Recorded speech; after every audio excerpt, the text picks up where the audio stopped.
আসসালামু আলাইকুম বন্ধুরা, কেমন আছেন? আজ আমি বানাবো মোমো। প্রথমে আমি ময়দাটা গরম পানি দিয়ে গুলিয়ে 1 ঘন্টার জন্য রেস্টে রেখেছিলাম। তারপরে বড় করে একটা রুটি বেলে তারপরে ছোট ছোট করে কেটে নিয়েছি, কারণ ছোট ছোট রুটি বেলতে অনেক সময়ের প্রয়োজন। এই জন্য আমি বড় করে রুটি বেলে কেটে নিয়েছি। আর আমি এর পুরটা তৈরি করেছি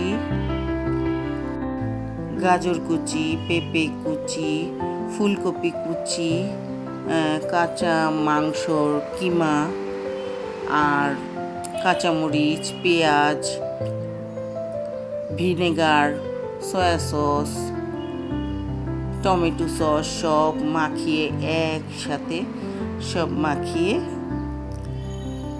তারপরে আমি পুরটা ভরে নিচ্ছি। দেখুন, এটা আমি 3টা ডিজাইন দেখাবো। প্রথমে একটা আমি ডিজাইন দেখালাম, তারপরে আরেকটা ডিজাইন। তো আমার কাছে, আমার বাচ্চাদের কাছে মোমোটা খুব ভালো লাগে। আপনাদের কেমন লাগে জানি না, তবে আপনাদের যদি ভালো লেগে থাকে এইভাবে বানিয়ে খেয়ে দেখবেন। অনেক মজা, অনেক স্বাদ। আমি 2 রকম দেখিয়ে দিলাম, এটা 3টা।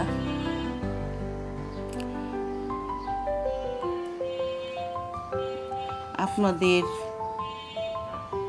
এই মোমো বানানো যদি ভালো লেগে থাকে তাহলে লাইক, কমেন্ট, শেয়ার করে পাশেই থাকবেন। আর নতুন হলে সাবস্ক্রাইব করবেন। আর এটা সিদ্ধ করার সময় ভাপে দিলে অনেক সময় লাগে।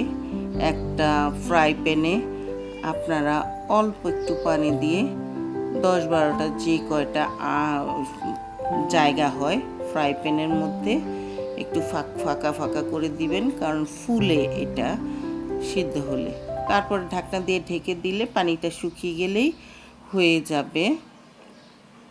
এটা কালারটা চেঞ্জ হয়ে গেলেই হয়ে যাবে। দেখুন কি সুন্দর হয়েছে। এখন আমি ধনেপাতা, টমেটো সস, কাঁচামরিচ দিয়ে একটা সস বানিয়েছি। দেখুন অনেক স্বাদ হয়েছে। আর এর মধ্যে তেঁতুল দিয়েছি আমি একটু টক টক লাগার জন্য। অনেক স্বাদ হয়েছে, অনেক স্বাদ। আপনারা খেলেই বুঝতে পারবেন। আপনারা একবার বানিয়ে খেয়ে দেখুন, খুব ভালো লাগবে। আজ এই পর্যন্তই, আবার ফিরে আসবো অন্য কোনো ভিডিও নিয়ে। খুদা হাফেজ।